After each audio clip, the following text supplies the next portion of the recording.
E aí, pessoal do canal, tudo bom? Adriano de novo trazendo para vocês mais um podcast. Hoje meu convidado é Paulo Gaspar, vereador do Novo. Tudo bom, Paulo?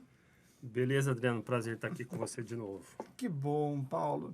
Bem, já se apresentou no nosso último podcast, então, pessoal, vou deixar o link aqui em cima em algum cantinho. Quem quiser assistir a entrevista anterior, pode assistir, conhecer um pouquinho mais do Paulo. E hoje trouxe ele aqui mais uma vez para falar de novos projetos, tudo que está acontecendo aí no cenário. Vou começar com ele conversando sobre uma situação que aconteceu recentemente, aí no passado recente, da cidade de Campinas, que é sobre a questão de arborização. Quem não se lembra, há tempos atrás, uma árvore lá no Bosque de Jequitibás caiu sobre o carro de um trabalhador, acabou vindo a falecer. E depois uma árvore lá no Taquaral acabou caindo também, aí em cima de uma criança, e começou todo um trabalho e tudo mais sobre a questão das árvores, até uma investigação sobre a questão da saúde das árvores na cidade. Eu lembro que o Paulo ficou bem em cima sobre essa questão. Poderia contar um pouquinho pra gente? Esses dois eventos que você citou, onde ocorreram duas mortes, eles tiveram um panorama um pouco diferente. O do Bosque, a árvore caiu porque quando fizeram a avenida 30 anos atrás, lá cortaram metade das raízes dela. Então ela ficou só com a metade para dentro do bosque, metade para fora, que é onde a rua passa em cima, ela foi tirada, né? Então um dia essa árvore ia cair, né? Esse é o problema. Faltou monitoramento para dizer, temos que tirar antes que ela caia, né? E um belo dia choveu, o que choveu esse ano absurdamente, com vento e tudo mais, uma hora precipitou. Mas a causa raiz mesmo foi a falta da raiz.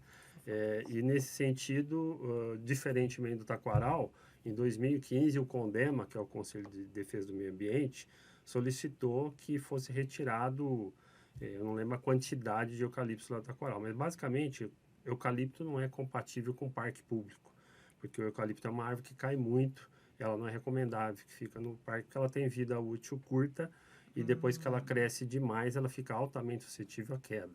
Então, e aqueles eucaliptos já estão lá antes da criação do parque. Nossa! Estão lá 80 anos, 100 anos, vai saber. Então, são árvores velhas que já estão condenadas, vão caindo, né? E claro que algumas não estão ainda a ponto de cair, mas já foi pedido lá em 2015 a retirada de uma grande parte deles, que inclusive já teve um que tombou lá em 2015, mas não matou ninguém.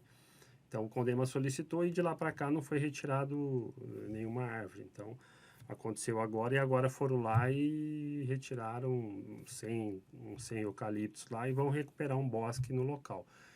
Então é isso, teve esses dois problemas aí, mas a cidade é gigantesca, tem uma série de problemas, árvores caindo todos os dias por N motivos, e o que a gente mais pede é um censo arbóreo para a cidade toda. O que é um censo arbóreo?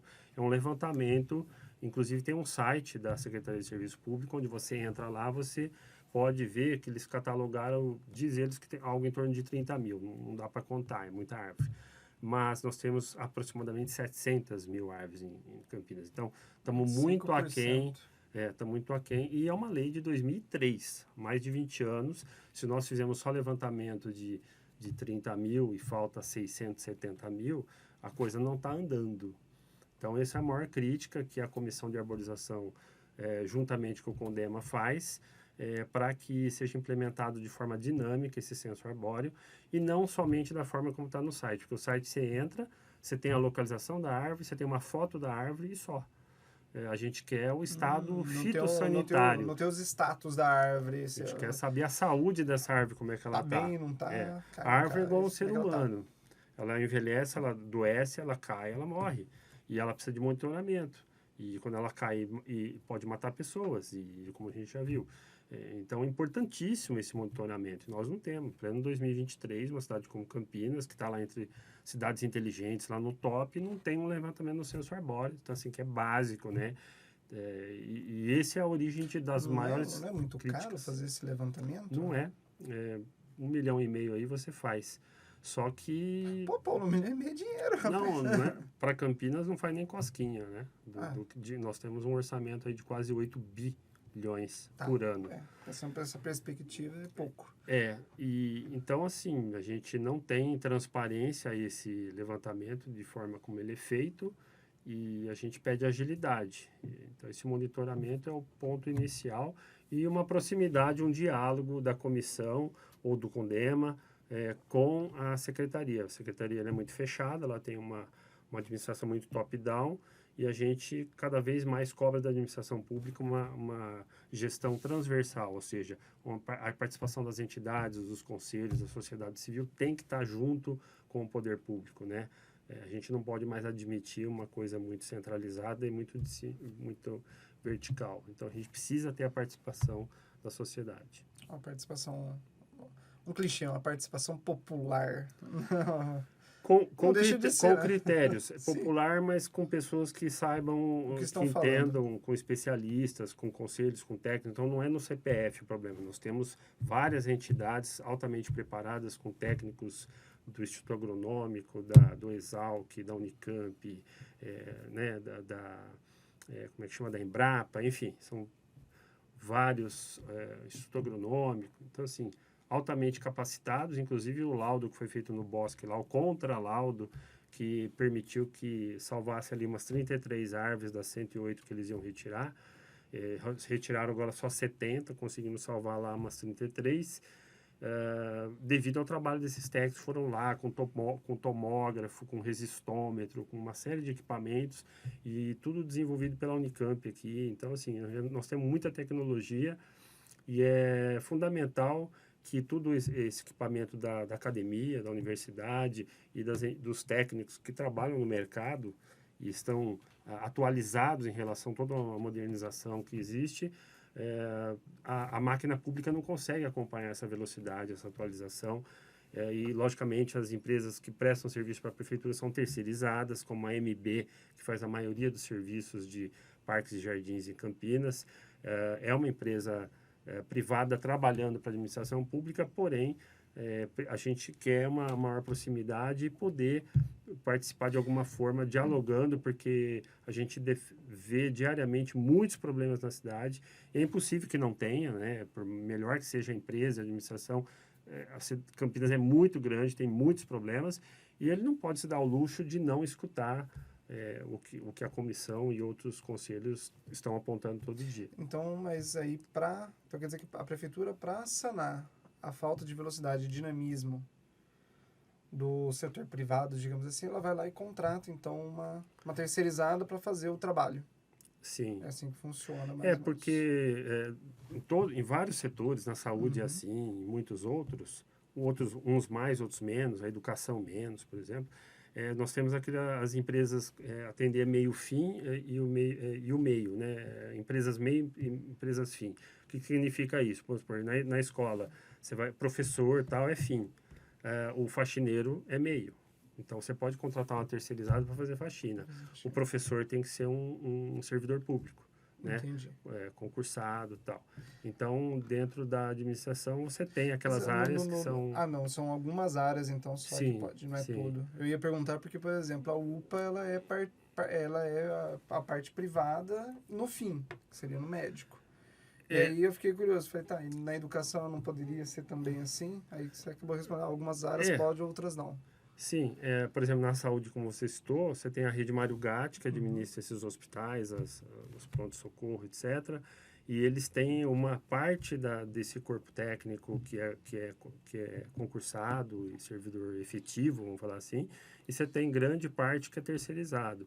Isso vai muito em função da demanda e do custo-benefício, vamos falar assim. Então, se você engessar toda a máquina, for tudo servidor efetivo, difícil você preencher tanta vaga e a gente sabe dos problemas que tem a administração pública, porque é férias, é isso, é aquilo, a pessoa pode se desligar e não pode ser demitida, uma série de coisas, o custo é muito alto, os benefícios, os encargos, né?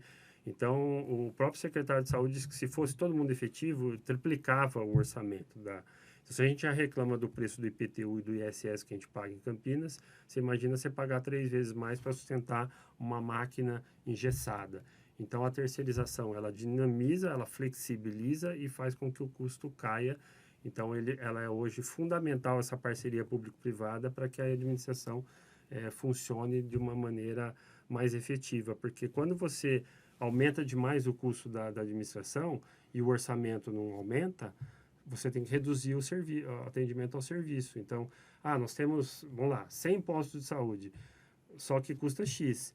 Eu quero tudo efetivo, vai custar 3x, então eu vou ter que cortar por 3 o número de postos. Então, não vai ser 100 mais, vai ser 30. um terço. Então, o que vocês preferem? Vocês preferem que mantenha o 100 com custo mais baixo ou um terço com todos efetivos? Então, é uma questão de fazer a coisa funcionar. Entendi. Bem, mas não só de árvore, Paulo vive. Tem também a comissão dos, na verdade, como é que é mesmo? Moradores de rua, população em situação de rua. Tinha um nome complicado, né? É mais bonito o nome. Mas no final é o mesmo, né? É a pessoa que está morando na rua. Ou tem algum meio termo aí? É porque aqueles que não gostam do termo, eles falam assim, ninguém mora na rua porque quer, né? Quando você fala, eu moro em tal lugar porque eu fiz a escolha de morar em tal lugar. Quando o cara vai para a rua, é como que ele fosse um excluído da sociedade, então não foi por opção dele. Então, politicamente correto hoje é falar pessoa que está em situação de rua, é uma situação temporária, se espera pelo menos que seja, né? Alguns deles acabam ficando numa situação permanente porque não conseguem mais sair. Mas sempre que quando alguém vai para a rua, a tendência é que seja por um período, né? Para que ela possa reestruturar e voltar a ter uma condição de ter a sua moradia que ela teve um dia, ou de ter uma família. A ideia é que a pessoa que está na rua, ela é temporária, né? Não que ela fique lá para sempre. Sim, só que aí, infelizmente, a gente sabe que a realidade é outra. Quando ela entra no mundo das drogas e do álcool, dificilmente ela consegue vencer essa batalha, porque o vício é maior do que ela. Hoje, em Campinas, nós temos um número de quantas pessoas estão na rua? Pelas estatísticas, em torno de 1.000, mas a gente acredita que seja o dobro, pelo menos. A sensação das entidades que trabalham na rua, elas têm uma percepção de ser muito maior esse número do que os dados oficiais. Tem que admitir que é um tipo de censo que não deve ser tão fácil de fazer. Até porque a população, ela... É nômade, né? Ela é nômade. Vai de cidade em cidade. Você não tem endereço fixo para você confirmar. Hoje você viu o cara... Comprovante de endereço, senhor? Não vai ter. Não tem. Não acontece. Então, é uma coisa muito aleatória mesmo. Mas a intenção dessa comissão de estudo é para chegar em que conclusão? É um tema mundial, nacional, e não só de Campinas, né? E não existe solução para o caso. A gente vê que no mundo inteiro não existe solução. Existem países que têm menos e outros que têm mais. Normalmente, quando você fala que tem menos e mais, tem que ver a questão per capita, né? Na Finlândia tem 100 moradores de rua no país inteiro, só que a Finlândia é do tamanho da cidade de São Paulo. E aí a condição per capita, né, o IDH, o Índice de Desenvolvimento desse país, é infinitamente maior que o nosso. Então, a gente tem que pôr tudo na balança, né? Normalmente, os que têm menos são países de economia onde você não tem um desnível social muito grande, e condições climáticas também ajudam, né? Um país que tem neve e frio, ninguém aguenta ficar na rua como no Brasil. Aqui fica numa boa, entre aspas, né? Raros dias aí de muito frio. O clima ajuda muito a pessoa a se aclimatar na rua. Ficar na rua no Brasil uma coisa, ficar na rua no Alasca é outra completamente diferente. Inviável. Exatamente. Aí você tem países ricos como os Estados Unidos, que tem problema sério lá também. Sim. Mas são países continentais, né, como o Brasil, Estados Unidos, a Índia, países muito grandes, Austrália e tal. Logicamente, é muito mais difícil você resolver essas questões do que um país pequenininho, como Portugal, os países europeus, né, que você tem tudo muito próximo. Então, a logística funciona muito mais, de forma mais eficiente, a administração pública, né? Quando tudo é muito longe, tudo é muito grande e tudo é muito desigual, né? Você vai no norte, o Brasil são 25 países dentro de um país só, né? São realidades, são povos diferentes, culturas diferentes, tudo é muito longe, tudo é muito distante. Então, é bem mais difícil de você enfrentar os problemas com políticas públicas como de pessoas em situação de rua. Eu vejo que em São Paulo o pessoal está também com essa mesma... tentando chegar nessa solução, né? Eu vi que recentemente o Tarcísio estava já, né, que é o governador no caso, ele já estava tendo pensando na possibilidade de fazer as internações compulsórias. Tudo bem que lá o caso acho que é um pouco bem mais grave do que aqui em Campinas, mas você acha que poderia ser uma vertente para Campinas também? É Uma um possibilidade. é uma das possibilidades, mas assim, só a internação não resolve. Porque você faz o tratamento, a pessoa volta para a rua, vai reincidir no vício. Porque Justo, eu não tinha... Saiu do nada e voltou pro nada. a pessoa que entrou na droga e no álcool, ela não tem cura. Ela vai viver pro resto da vida dela se monitorando. Se tiver uma baixa emocional, um trauma, qualquer coisa, ela recai facilmente. Então, ela precisa ter estabilidade na vida dela, socioeconômica, em todos os sentidos, e básico, moradia. Então, eu sou, como urbanista aqui, um dos caras que bate nessa tecla aqui. Eu tenho 2 projetos na Câmara, que é o Moradia Primeiro e Locação Social. O Moradia Primeiro... O que é o Moradia Primeiro? É para tirar essa pessoa que está na rua. Então, você quer sair da rua? Quero. Então, você vai fazer o tratamento. Depois que você sair do tratamento, você vai ter a moradia para você começar a não ir para a rua de novo. Né? Então, fiz 6 meses de padre-haroldo aqui. Seria uma colônia, digamos, colônia seria uma comunidade, não, que nem os estudantes têm da Unicamp, esqueci o nome. República. Uma república, isso. Então, uma república, existe... Cada caso é um caso, né? Então, dependendo do grau da pessoa do vício, de comprometimento do cérebro dela, do grau de conhecimento e tal, cada ser humano é único, né? Então, tem pessoas que, dependendo, estou há 6 meses no vício, estou há 1 ano, estou há 5 anos, estou há 10, estou há 20, faz uma total diferença na recuperação, na reintegração do cada um. Então, durante o tratamento dela, vai ter aí o trabalho da assistência social para poder separar o joio do trigo, ver quem é quem quer o quê, né? Para falar, pô, esse cara aqui, ele quer realmente sair, esse cara tem condição, esse cara tem... Aí vai ser feito um plano para esse cara. Normalmente, o cara que está numa situação crônica, de 5 anos para mais de vício e tal, ele precisa de muita ajuda para poder conseguir vencer essa batalha. Então, esse cara precisa de mais cuidado, monitoramento, esse cara precisa de uma residência individual para ele. Ele não sabe conviver em sociedade, ele não sabe viver num condomínio, numa república. Ele é um cara que o cérebro dele já não funciona da maneira normal. Então, ele vai colocar vidas em risco, ele vai, na abstinência, ele vai ter surto, uma série de coisas. Então, é um cara que precisa de um acompanhamento, vai precisar de uma republicazinha lá, uma casinha de fundo, um kitnetinho para ele, ou alguma moradia individual para esse cara, e ele tem um acompanhamento da assistência social e da saúde até ele adquirir uma estabilidade para depois começar uma capacitação em cima dessa pessoa. Então, assim, cada um é cada um. Um processo bem longo, então. Não é uma solução tão rápida. Exatamente. Então, cada um das pessoas que estão na rua hoje, desses 2.000, cada um foi por um motivo diferente. E cada um está num degrau da escada, né? E é muito corpo a corpo, e exige especialidades, exige especialistas nisso. Então, fazer assistência hoje como o município faz, Campinas tem um ótimo atendimento de assistência. Não digo ótimo, porque nunca vai ser ótimo. A demanda é muito maior do que a oferta, ou seja, tem muito mais gente precisando do que o poder público tem condição de ajudar. Mas aí você tem as ONGs que ajudam bastante, mas não existe uma organização entre essas ONGs. São trabalhos esporádicos, cada um vai lá quando pode, tem a doação que dá, então é uma coisa muito desorganizada, né? Seria muito difícil de combater. Ter uma organização?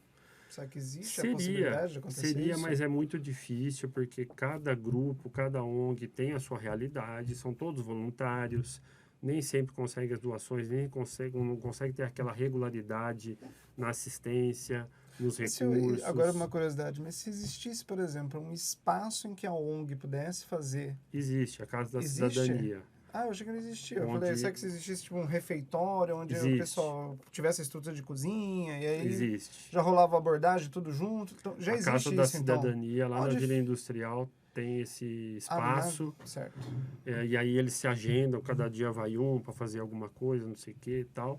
Mas é um espaço. Mas isso que eu ia falar, é um espaço. E a grande parte da população não está na Vila Industrial, está no centro. Então, é pertinho, né? É perto. Tipo, 3, 4, 5 quadras ali a igreja para a Vila Industrial ali é 15 minutos andando, vai. Para esses caras que ficam o dia inteiro na rua não é nada. Mas Campinas tem população de rua na cidade inteira. Você tem no Campo Grande, no Campo Belo, se você for, tem população de rua, né? Não é só no centro, aqui no centro é a maior concentração. Por isso que eu falo que não tem como atender todo mundo, né? E nem todo viciado e drogado é população de rua. O cara tá na casa dele, lá morando com a família dele, o cara é viciado. E chega uma hora que a família não aguenta mais, dá um pé na bunda dele, aí ele vai para a rua de fato e de vez, né? Então é um problema assim que a base dele está na estrutura socioeconômica do país. É um problema nacional antes de qualquer coisa. E como que a gente vai resolver isso? O dia que o Brasil virar uma Suíça, o dia que nós formos um país rico, de fato... Acho que vai demorar. Vai demorar. Tem gente que acha que o Brasil é rico, né? Mas não é. Se a gente for ver o per capita, dividir é a décima segunda, 13ª economia do mundo. É porque é grande. Mas a hora que você pega essa economia e divide pelo número de 200 e tantos milhões que a gente tem, nós somos um país pobre, né? O per capita nosso é 1/5 da Europa, né? Então, a solução é socioeconômica, a base de tudo. Nós temos 500 anos de história, 300 de escravidão. Então, nós temos um passivo histórico absurdo de um monte de gente que foi jogada ali, excluída socialmente durante gerações. Então, nós não vamos consertar isso do dia para a noite, né? Como é que a gente conserta? Com políticas públicas, diminuindo esse abismo social e econômico que nós temos, e ao longo de gerações isso aí vai mitigando, vai diminuindo. Hoje, do jeito que está, a gente vai tentar remediar o problema com tratamento de saúde, é o primeiro, né? Tem que ter internação compulsória, desde que quando você tem uma estrutura para dar uma habitação para esse cara na hora que ele sair de um tratamento. Se for para você jogar ele na rua de novo, não vai adiantar nada o tratamento. Então, essa é a questão. Porque daí você reinicia o ciclo dele, né? Vai de novo, ele vai voltar a usar droga, vai voltar a ser um problema. Fica aquele ciclo vicioso.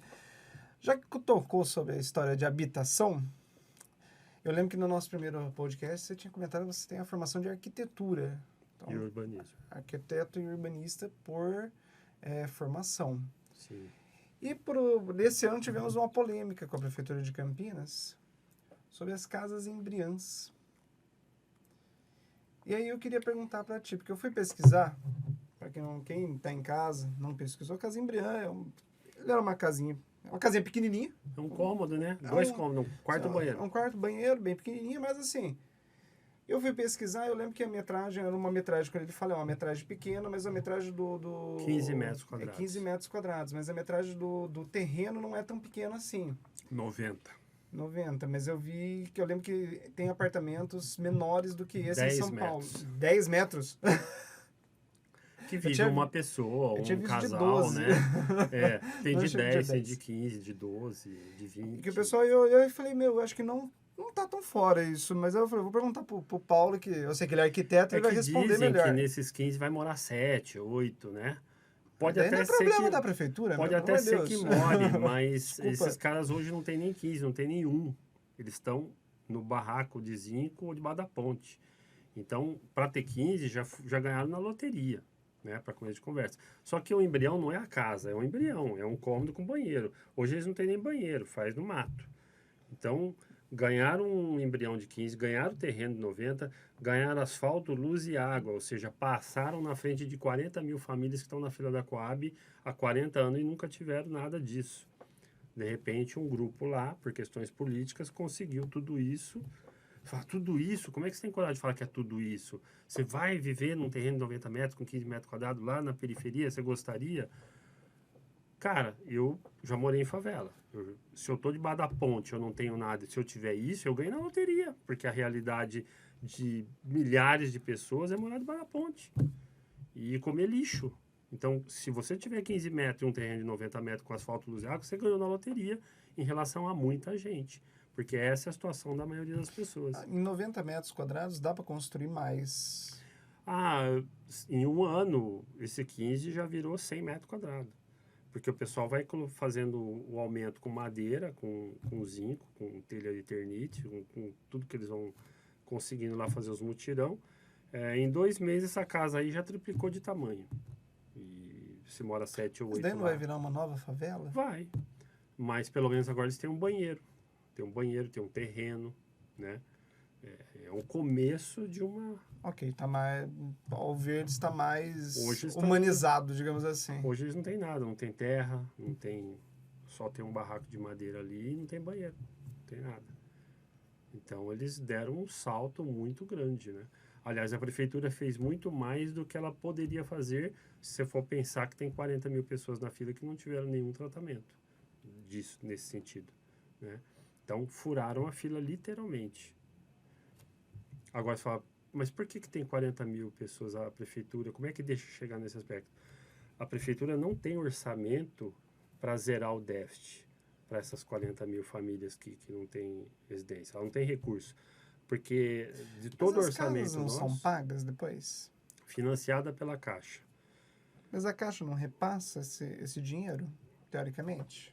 Então, para a pessoa adquirir financiamento, ela tem que ter comprovação de renda, tudo, e essas pessoas que precisam de casa, elas não têm essa comprovação, então elas não conseguem financiar, simplesmente assim. Então, a prefeitura só conseguiu fazer isso para essa ocupação porque ela foi lá e Se prontificou. se prontificou a ser o fiador e tudo mais, fez uma situação que não é o normal para as pessoas, né? Então, por isso que eu falo, ela fez ali toda uma jogada política para ajudar uma comunidade ali. Só que o resto ali não teve nada desse tratamento. Tanto é que no dia seguinte, a Câmara lá estava cheia de gente de tudo que é lugar da cidade. Falou, também quero um embrião de 15 metros. Quer dizer que o embrião de 15 metros não era tão ruim assim. Não, de forma alguma. E aí o debate foi em cima do tamanho do embrião. Totalmente errado, né? Eu subi na tribuna e falei assim, vocês estão querendo discutir o tamanho do embrião? Vamos discutir política pública. Aí nós vamos discutir. Por que os outros 40 mil não têm o embrião? É isso que nós temos que falar. E por que Campinas tem esse déficit de 40 mil unidades? Nós temos 50 mil imóveis vazios na cidade e tem 40 mil pessoas, famílias na fila. Ou seja, nós temos mais imóveis abandonados do que gente precisando de imóvel. Então, o que não está funcionando aí? Dá pra fazer um bem bolado e todo mundo mora legal? Lógico que dá, mas cadê o interesse do poder público em intermediar isso? Porque esses imóveis estão vazios por uma série de motivos, crise Mas tem financeira. alguma concentração da cidade que, por exemplo, o centro de Campinas tem mais imóveis vazios, ou, por exemplo, sei lá, o Cambuí tem mais imóveis vazios do que o resto da cidade? Exemplo. A maior parte, concentração é no centro, né? Per capita, né? Você falar, né? Uma área X aqui por metro quadrado, você pegar por quilômetro quadrado, o centro é 10 vezes mais do que qualquer outro ponto da cidade. Mas está tudo meio pulverizado, né? E qual que é o meu projeto da alocação social? O município não tem condição de dar habitação para ninguém, porque nós não temos orçamento para isso. Quem tem que fazer política habitacional é o Estado, no caso nosso, São Paulo, e Brasil, nacional. Antigamente você tinha os BNH, o CDHU, né?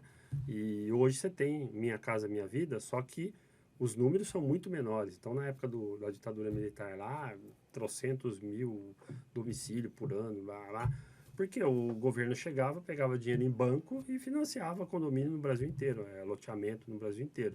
Hoje não tem mais, nós devemos 6 trilhões para banco, não tem mais onde pegar dinheiro. E tudo que a gente arrecada no Brasil, metade é para pagar o juro da dívida, não é nem para pagar a dívida é impagável. Você imagina você ganhar 10 mil por mês e sendo 5 mil todo mês você tem que pagar só o juro do seu cartão do banco lá, que está no cheque especial. Isso é o Brasil, né? Então, o município não tem, porque 90%... E aquela história que fala que quitaram a dívida e tudo mais? Não quitou nada. Ele simplesmente tirou a dívida internacional e jogou para a dívida interna. E aumentou a dívida do Brasil, porque essa jogada, ele falou assim, vamos tirar do FMI e passar para os bancos nacionais. Tá, zerou a dívida internacional. Só que a dívida nacional ficou maior do que a internacional. O juro é maior e a gente paga muito mais do que a internacional. O juro internacional é maior do que o do FMI. Ele nacionalizou a dívida, vamos falar assim. Estatizou a dívida. Estatizou a dívida. E o município, 90% do que a gente arrecada vai embora.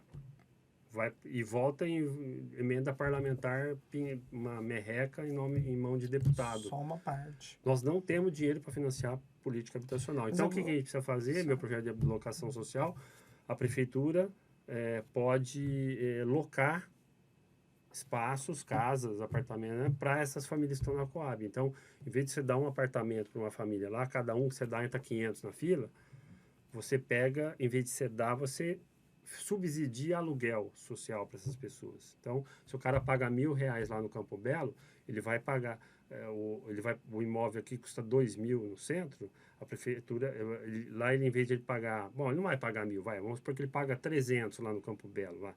Ele vai pagar o mesmo 300 no centro da cidade. O restante do aluguel a Coab vai pagar. Seria a Coab. Aí o que ele faz? Ele vai poder morar perto do trabalho dele, se ele faz faxina, se ele faz bico, se ele é pedreiro, se ele é pintor, o que for. Mas isso não geraria uma insegurança? Porque daí eu estou morando sempre num imóvel alugado.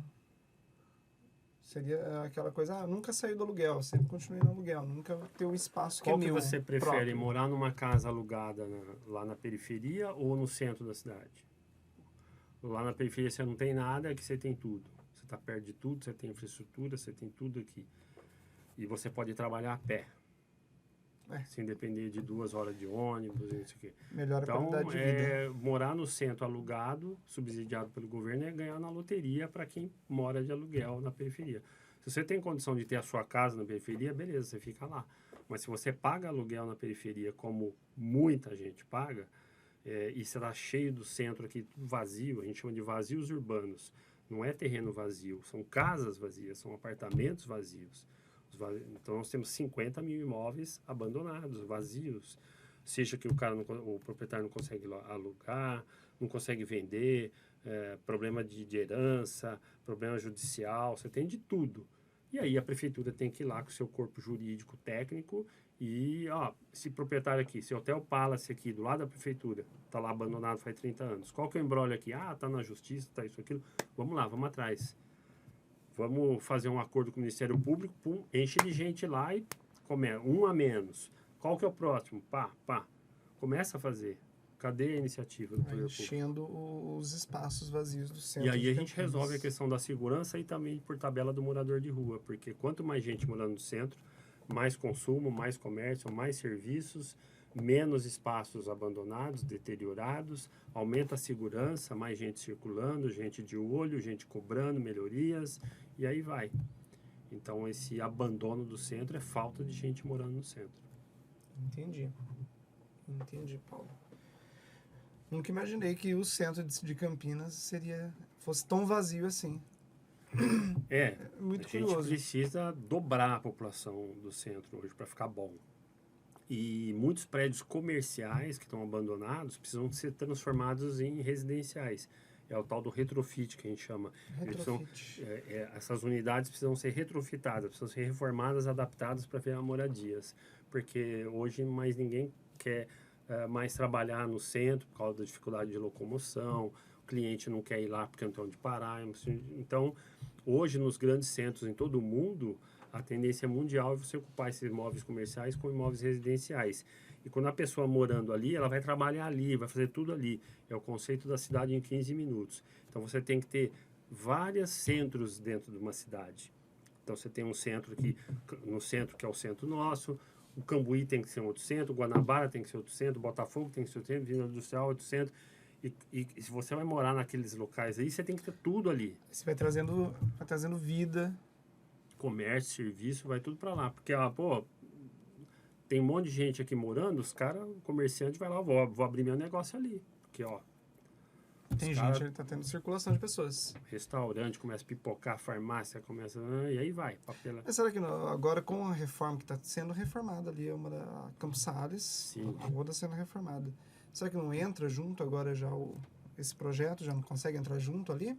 Então, essas obrinhas, entre aspas, que estão saindo, é tudo maquiagem, perfumaria. São boas? São boas. Mas não é isso que requalifica. Isso vem depois, isso é uma consequência.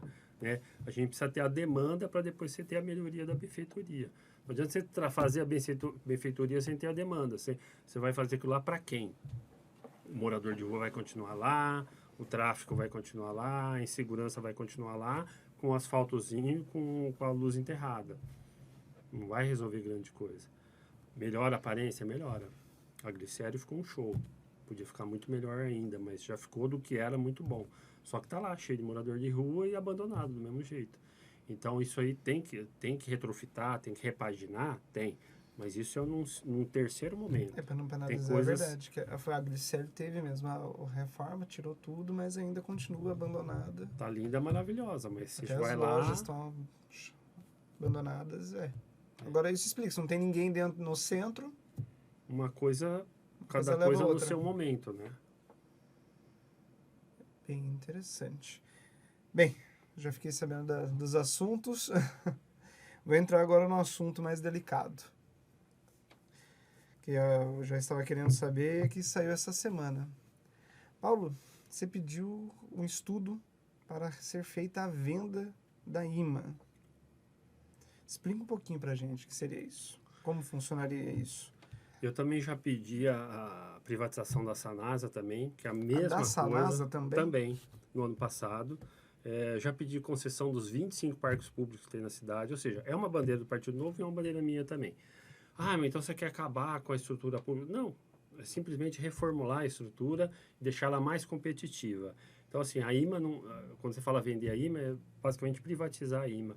A IMA não pode deixar de existir, ela cumpre um papel fundamental, vital, os funcionários trabalham bem, são importantes. Você muda a gestão, você muda a forma de você gerir. Então, hoje, por ser uma empresa de economia mista, no papel, na verdade, ela é uma estatal, ela é uma empresa municipal, assim como a Sanasa e a IMA, né? E isso tem muita ingerência política, que a gente sabe. Então, o primeiro problema disso é que enche de comissionado, de indicação política, tal, que uma empresa não é para ter isso, empresa é para prestar serviço, né? Então, começa tendo ingerência política. Quando você privatiza, não, acaba com tudo isso, cabide de emprego, político, partido dando pitaco na administração, colocando diretor, colocando presidente, colocando funcionário, seja o que for, em qualquer empresa pública, isso é o dia a dia delas. Então, não pode ter esse tipo de interferência. Ela tem que ser preenchida por gente técnica, que vai lá trabalhar cumprir a sua função. Então, essa é a primeira coisa, né? Segundo, por ser uma administração pública, ela é engessada. Ela tem que cumprir uma série de legislações, ela tem que fazer licitação de tudo, então tudo demora, é complicado, não tem flexibilização, não tem agilidade no procedimento e ela não consegue acompanhar a modernização do mercado. Como ela é muito engessada, ela tem servidores e tal, ela é difícil de competir com o mercado privado. Então, quando você privatiza essa empresa, ela ganha agilidade, ela se moderniza, os seus proprietários vão investir em equipamento, em infraestrutura, em modernidade, em tecnologia, vão capacitar cada vez mais seus funcionários. Existe um interesse da gestão dessa empresa em ser competitiva. E ela não precisa ficar somente no âmbito de Campinas, ela pode prestar serviço para o Brasil inteiro, ela pode crescer. Então, no caso da Sanasa, por exemplo, ela é um monopólio natural. Ela só tem um rio, só tem uma estação de tratamento, só tem uma canalização. Você não pode... Então, você poderia lotear, de repente, trechos da cidade para diversas empresas. Mas isso tem que ser feito com muito critério. Então, num primeiro momento, o que precisaria ser feito? Abre o capital da empresa, dê compliance para a empresa. O que significa isso? A hora que você abre o capital da empresa e joga numa bolsa de valores, ela tem que ter uma compliance total, ou seja, transparência. Todo mundo, eu vou comprar, você vai comprar ações da empresa, da Sanasa. Porque é uma super empresa, a empresa é boa, ela tá no top aí do Brasil. Só que o custo dela é muito caro. Então, se você for pegar uma empresa que trabalhe como ela, com o mesmo expertise e know-how, o custo dela mesmo é metade. Então, essa gordura a mais aí é o peso de ser uma estrutura estatal. Que ela é engessada, que ela é cara, ela não é competitiva. Então, é esse modelo de gestão que eu critico e nada mais é do que modernização. Então, ela não vai deixar de existir por causa disso. É simplesmente mudar o modelo de gestão. Ela vai deixar de ser uma autarquia, né? E vai uma virar empresa mista para virar uma empresa privada. Ou seja, privada. A prefeitura sai fora, ela não é dona mais, e aí ela é total. Pode ser feito por um pool de empresas, né? Então, vamos supor, a IMA é comprado por um pool de empresas, um grupo, uma holding, que tem várias empresas e compra a IMA, e aí ela vai modernizar a empresa. Esses funcionários que estão trabalhando hoje vão continuar, porque é interesse da empresa, eles já conhecem a empresa, já estão lá há tanto tempo, não tem cabimento, até se você demitir, o custo é muito caro também. Então, é muito mais interessante para a empresa continuar com a estrutura, modernizar e melhorar o que tem. Claro, os comissionados, os cargos, as indicações políticas, esses estão fora porque não são técnicos, né? É a tal da gordura, e aí a própria estrutura de como funciona uma empresa estatal, os ritos burocráticos que ela tem que cumprir. Uma empresa privada você não tem isso. Então você agiliza, você flexibiliza e torna ela competitiva. E um caso da IMA, por exemplo, ela tem um monopólio da prefeitura. Toda a prefeitura, a saúde, educação, todas as empresas, as autarquias, Index, CETEC e tal, Sanasa, tudo, né, faz serviço com a IMA. Então, assim, se você vender a IMA, essa empresa também vai continuar prestando serviço para toda essa estrutura da rede pública, né? Ela já não vai perder. É uma empresa que já vem com os clientes. Já vem, então, assim, todo mundo vai querer.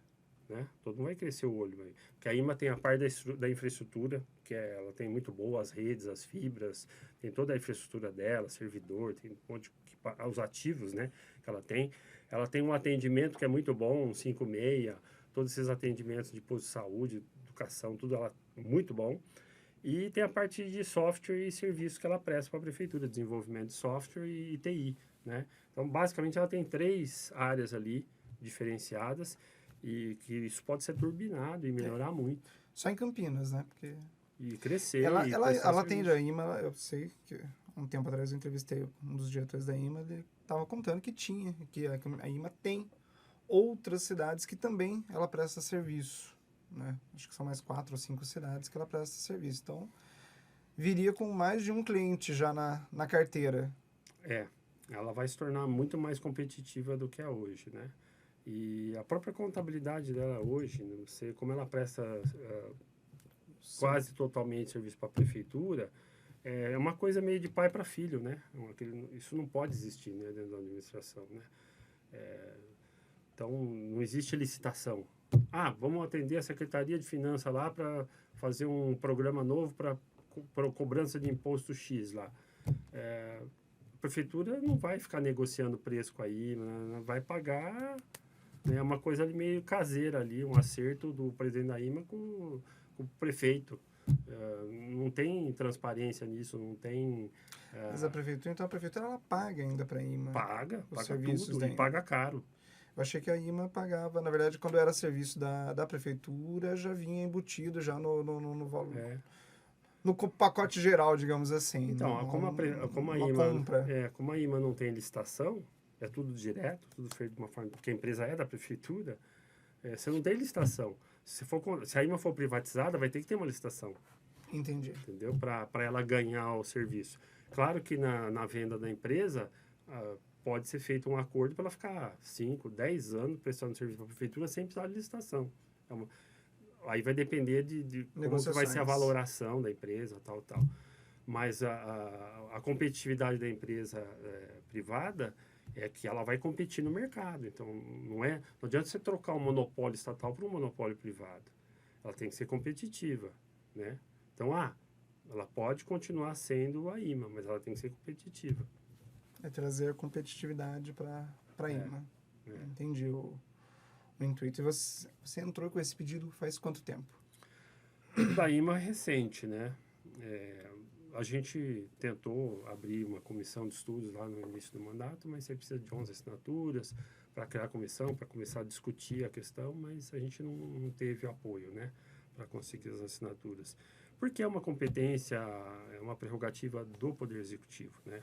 Então, dentro da Câmara Legislativa, a gente pode provocar a discussão, amadurecer a discussão, o debate, mas o poder da caneta é do prefeito. A decisão final do prefeito. Claro que nesse governo isso não vai acontecer, nós estamos no final já desse governo, mas quem sabe num próximo ou no outro, então você tem que iniciar em algum momento o debate, a discussão, amadurecendo isso, e esses estudos, mesmo que o prefeito chegue hoje, vamos fazer, tem um tempo para se fazer todos os estudos disso, embasar tudo, fazer auditoria, né? Então é um processo. Fazer todo o levantamento e embasamento. Mas na Câmara já vai ser discutido alguma coisa ou ainda... De momento não. É só uma indicação. Foi só uma indicação. Para que o prefeito faça esses estudos, né? Foi uma provocação ao prefeito, então, afinal das contas. Provocou para ele ver, Perfeito. Vamos estudar isso aqui. O que você acha? Entendi. Porque a prerrogativa é dele. Quando ele não faz, aí o vereador chega e fala, ó, prefeito, ou eu faço uma indicação, ou eu faço a abertura de uma comissão para discutir o assunto. Para abrir a comissão, eu preciso de um apoio da base do governo que eu não tenho. Então, eu simplesmente faço uma indicação e jogo a bola para o prefeito. Falo, ó, prefeito, estou dando a ideia aqui, se você achar interessante agora, toca para frente essa ideia. Manda para a base, né? Basicamente é isso. Retorna. Ele nem precisaria consultar, ele pode fazer, só que para depois fazer a venda, a privatização, teria que votar na Câmara, mas todo o processo de estudo, de auditoria, ele poderia fazer independente da Câmara. Entendi, Paulo. Entendi. E além da IMA, da Sanasa, quais mais pedidos você andou fazendo, Paulo? A concessão dos parques públicos, dos teatros municipais, teatros também. Porque tudo quando a gente tem excelentes exemplos, né, em São Paulo, em outras cidades do Brasil. Das UPAs também foi um pedido? Não foi indicação sua? A saúde e a educação são duas secretarias, assim, ao concurso, que a gente chama, né? Totalmente fora a parte, porque existe um peso muito grande dos servidores públicos, né? Porque são áreas, assim, que exige... tem uma história, né? Tem uma construção que foi feita e ela tem um caráter muito estatal mesmo, né? Assim, a organização... professores ou médicos, né? Eles têm sindicatos, tem uma estrutura muito sólida, muito antiga, né? Que envolve até partidos políticos aí que apoiam, etc. Então tem uma estrutura muito forte que anda sozinha. Tanto é que nessas secretarias dificilmente um prefeito dá pitaco. É diferente de uma secretaria de serviço público, planejamento, banheiro e tal. Ele põe quem ele quer, tira quem ele quer, a hora que ele quiser. Nessas duas, não. São secretarias onde você tem um corpo de carreira muito forte, muito consolidado e que não adianta você botar comissionado, botar indicação sua ali que os servidores efetivos não vão cumprir. Põe o Adriano lá de diretor, de secretário de educação lá. Fez diferença alguma. Os diretores de escola não vão dar nem...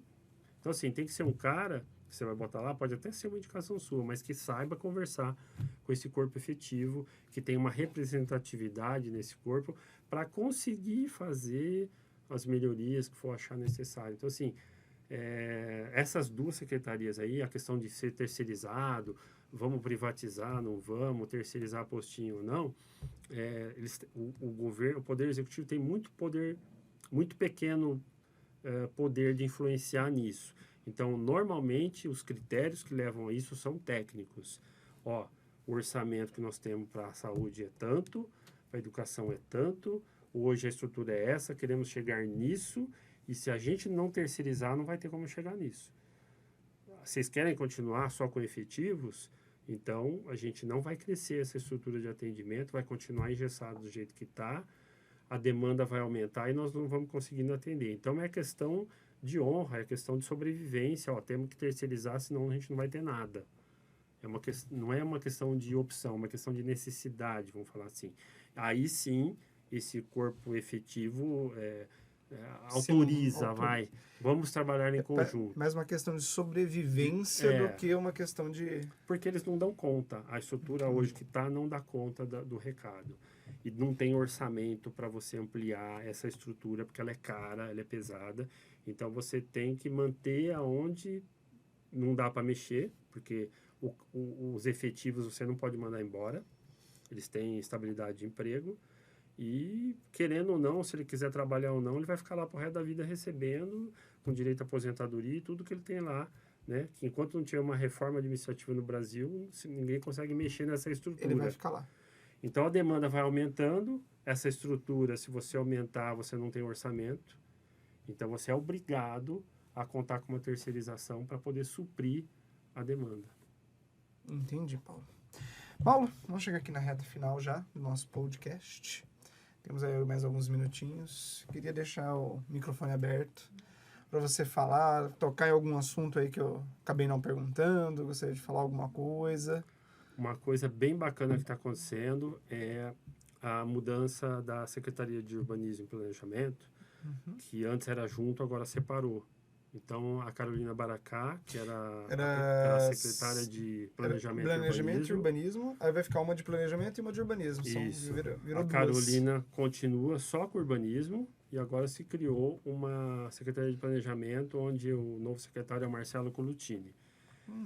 Ele é uma pessoa do mercado, ele é do Secov, ele tem uma história muito robusta, bastante experiência. O que é um Secov?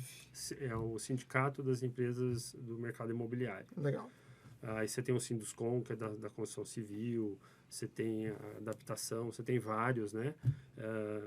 São empresas entidades fortes do mercado que, como a gente sempre defende, é importante você trazer essas pessoas para a administração pública porque elas estão atualizadas com tudo que há de mais moderno e atual do mercado, e a administração pública, como ela é engessada, os técnicos estão lá atrás da mesa desde que entraram lá e estão lá há 30 anos, eles não estão acompanhando essa dinâmica. Então, a gente precisa ter sempre esse intercâmbio, né? Então, o Marcelo entrando, ele tem essa visão dinâmica da coisa, ele vê a necessidade de mudar a administração e modernizar ela. E ele pegou uma das demandas nossas aí dos urbanistas desde sempre, que é a criação do escritório de planejamento, que já Curitiba, há 60 anos atrás, já fez. Por isso que Curitiba é o que é. E o que é esse escritório, exatamente? É você pensar a política de longo prazo, planejamento, você planejar Campinas por longo prazo, para daqui 10, 20, 30, você planeja 50, a cidade anos. E não o governo. Ou seja, você cria uma agenda de Estado, né? Independente do governo que entra e sai há 4 anos, você tem uma continuidade de uma agenda de planejamento. Que vai ser feito. Né? Então, todas as grandes cidades do mundo, respeitadas e conceituadas, elas têm política de Estado, política de longo prazo, e Campinas nunca teve.